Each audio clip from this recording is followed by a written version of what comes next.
मालो दौलत फी नफ्से ही कोई बुरी चीज नहीं, मगर मालो दौलत की मोहब्बत और मालो दौलत की हविस इंसान को ना सिर्फ लालची बना देती है, बल्कि माल की मोहब्बत ने कई बदबख्तों को गुरूर और तकब्बुर में मुब्तला करके हलाकत और बर्बादी में डाल दिया।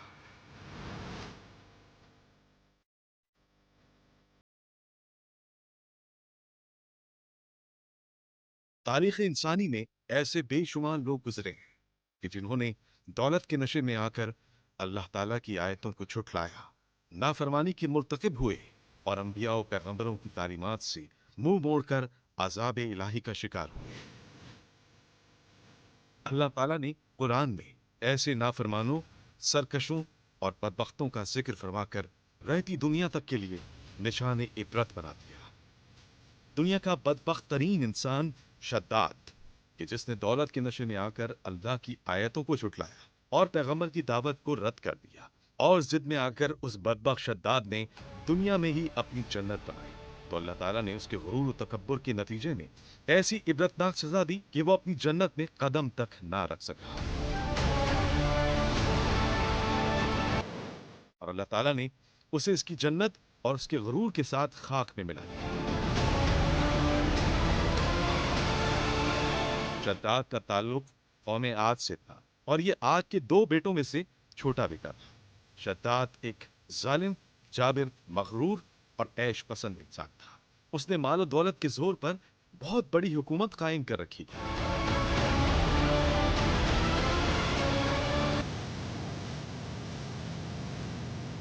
उसने नबियों की जबान से जन्नत का तस्करा सुन रखा था। माल और दौलत के नशे में इस कदर गर्क था कि वो समझने लगा कि दौलत से सब कुछ मुमकिन है। उसने पैगंबर की तालीमात को छुटलाया और कहने लगा कि ये जो अल्लाह के नबी जन्नत की बात करते हैं, मैं अपने माल और दौलत के बलबूते पर अपनी जन्नत बनाऊंगा। उसने माल और दौलत खर्च करके एक शहर बनाया जिसमें बड़े बड़े महलात और खूबसूरत मकानात बने। हर तरफ बागात और हरियाली ही हरियाली थी।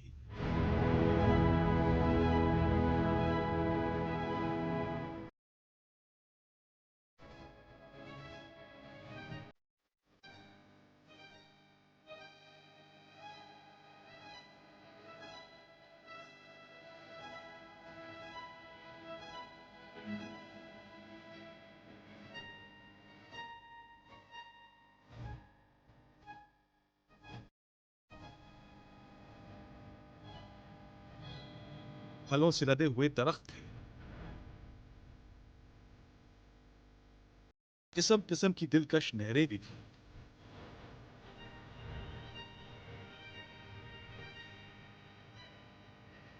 गोया उसने अपने तौर पर दुनिया में जन्नत बनाई, जिसे शद्दाद की जन्नत और बाग़ इरम से ताबीर किया जाता है।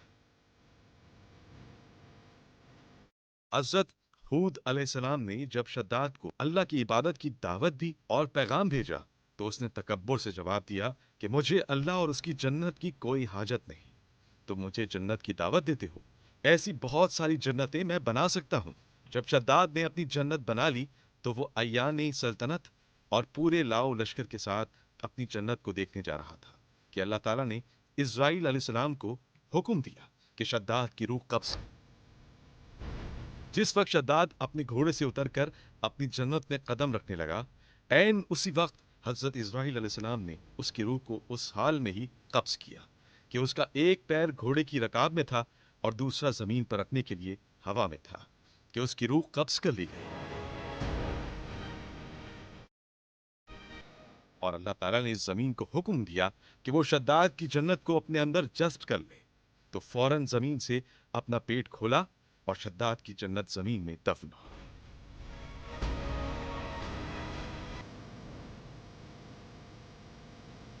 ये था शद्दाद का इबरतनाक अंजाम, और अल्लाह ताला हर जालिम व जाबिर का यही अंजाम फरमाता है।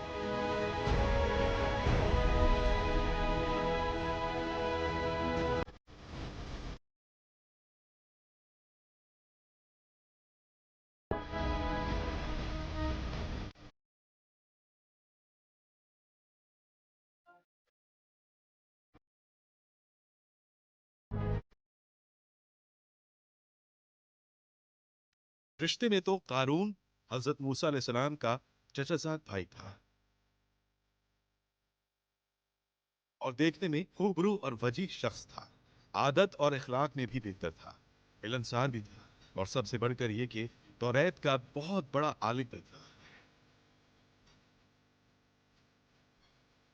مگر قارون میں یہ ساری خوبیاں دولت کے حصول سے پہلے تک تھی.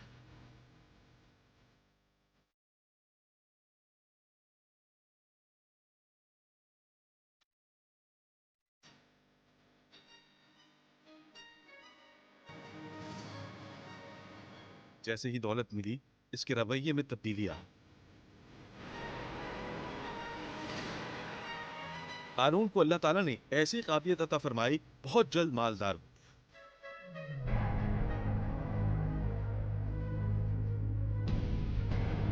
بعض مفسرین کے مطابق اللہ تعالیٰ نے اسے نسخہ کیمیا عطا کیا تھا جس کی مدد سے وہ سونا تخلیق کرتا تھا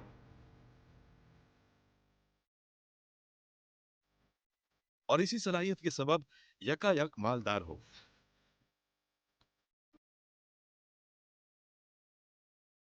قرآن کریم میں قارون کے خزانے کا ذکر اس انداز میں ملتا ہے کہ اس کا خزانہ اس قدر تھا کہ فقط ان خزانوں کی کنجیاں اٹھانے پر ایک جماعت معمور تھی اور وہ جماعت 10 سے لے کر 70 افراد پر مشتمل تھی.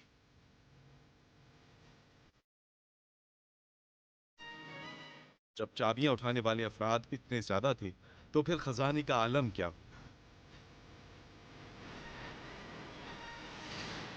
یقیناً قارون دنیا کا امیر ترین شخص تھا.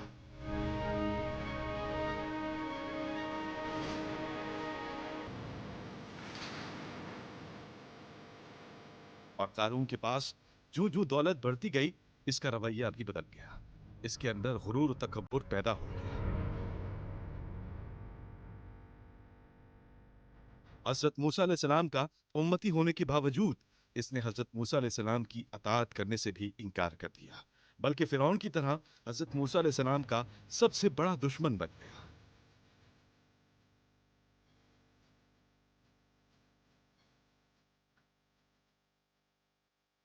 اس کے روب و دبدبے کا یہ عالم تھا کہ وہ اپنے گھر سے جب نکلتا تھا تو بہترین لباس فاخرہ زیب تن کرتا تھا اور پورے لاؤ لشکر کے ساتھ چلتا تھا کہ دیکھنے والے اس کی شان و شوکت کو دیکھتے رہ جاتے. بڑے تمتراک اور تکبر کے ساتھ چلنا اور باقی لوگوں کو حقیر سمجھنا اس کی فطرت ثانیہ بن چکا.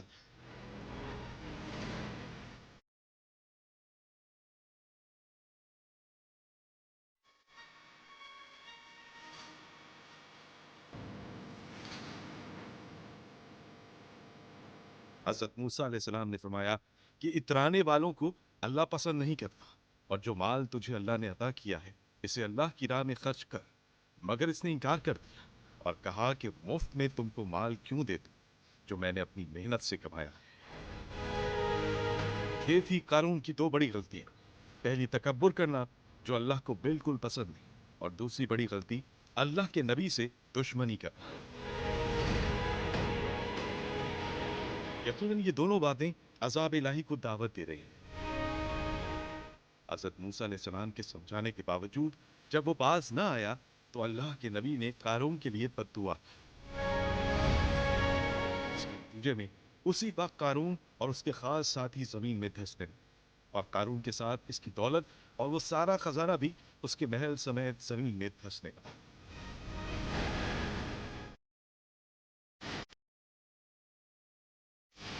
کوئی بھی چیز اسے اللہ کے عذاب سے نہ بچا سکتی. نہ اس کی دولت کام آئی نہ اس کا کروفر کام آیا نہ اس کا غرور و تکبر اللہ کے عذاب سے بچا سکتا.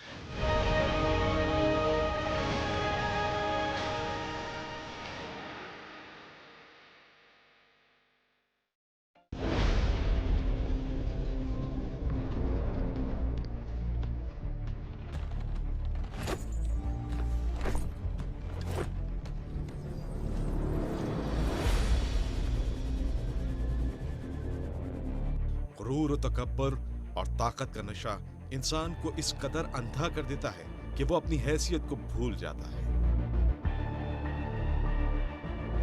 ایک ایسے بدبخت اور متکبر انسان کی کہانی کہ جس نے طاقت کے نشے میں آ کر کہا کہ میں خانہ کعبہ کو वो घर जो इस कायनात के खालिक अल्लाह रब्बुल आलमीन का है, मैं इसे ढा दूंगा। वो मगरूर इंसान यमन का बादशाह अबरहा था, जिसने शहर सना में एक बहुत बड़ा इबादत खाना बनाया था और इसकी ख्वाहिश थी कि पूरी दुनिया से लोग इस घर की ज़ियारत को आएं, खास तौर पर अहले अरब जो बैतुल्लाह का तवाफ करते हैं और बैतुल्लाह में इबादत करते हैं। वो अहले अरब यहीं सना में आकर मेरे बनाए हुए इबादत खाने में अपनी अकीदत निछावर करें। कुरैश को ये बात नागवार गुजरी और उन्होंने अबरहा के इबादत खाने का तवाफ करने से साफ इनकार किया और इत्तेफाक से उन्हीं दिनों अबरहा के इबादत खानों में आग लग गई।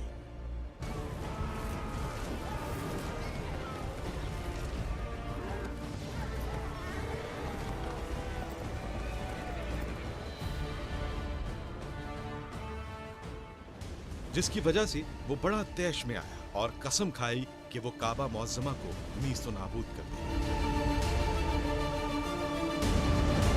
अबरहा ने एक बहुत बड़ा लश्कर तश्कील दिया, जिसमें सिपाहियों और जंगजों के अलावा बड़े बड़े ताकतवर हाथी भी थे।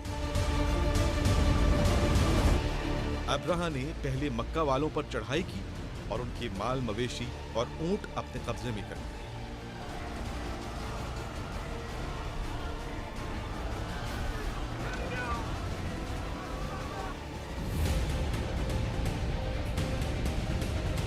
इन ऊँटों में हजरत अब्दुल मुत्तलिब के ऊँट भी शामिल थे। हजरत अब्दुल मुत्तलिब अबरहा के पास गए और अपने ऊँटों का मुतालिबा किया। अबरहा यह सुनकर बड़ा हैरान हुआ और अब्दुल मुत्तलिब से कहने लगा कि मैं तो तुम्हारी मुकद्दस इबादतगाह खाने काबा को ढाने आया हूँ और तुम मुझसे फकत अपने ऊँटों का मुतालबा कर रहे हो। आपने फरमाया कि मैं अपने ऊँटों का मालिक हूँ, इसलिए सिर्फ ऊँटों का मुतालबा कर रहा हूँ। और जहाँ तक बात है खाने काबा की, तो जो इस घर का मालिक है वो खुद इसकी हिफाजत फरमाएगा।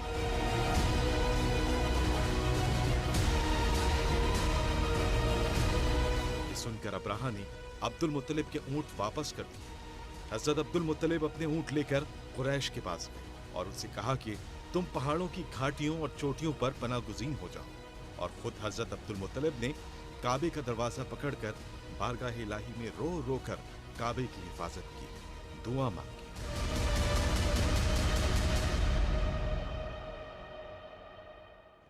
अगले दिन सुबह होते ही अबरहा ने अपने लश्कर को काबे पर धावा बोलने का हुक्म दिया और हाथियों समेत चल पड़ा।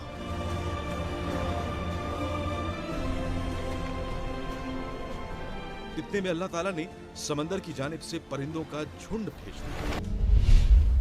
अल्लाह के नाम से शुरू करता हूं जो निहायत रहम वाला, बहुत मेहरबान है। क्या आपने नहीं देखा कि आपके रब ने हाथी वालों के साथ कैसा मामला किया? क्या इसने इनके मकर को बातिल नहीं कर दिया और इन पर परिंदों के झुंड भेज दिए जो इन्हें मिट्टी और पत्थर की कंकरियां मार रहे थे, सो इन्हें खाए हुए भूसे की तरह कर दिया। दौलत और ताकत के नशे में इंसान अपनी हैसियत और हकीकत को भूल जाता है। मगर खुशनसीब हैं वो लोग जिन्हें अल्लाह ताला माल अता करता है तो वो शुक्र अदा करते हैं और फिर उस माल को मखलूक खुदा की भलाई में खर्च करते हैं।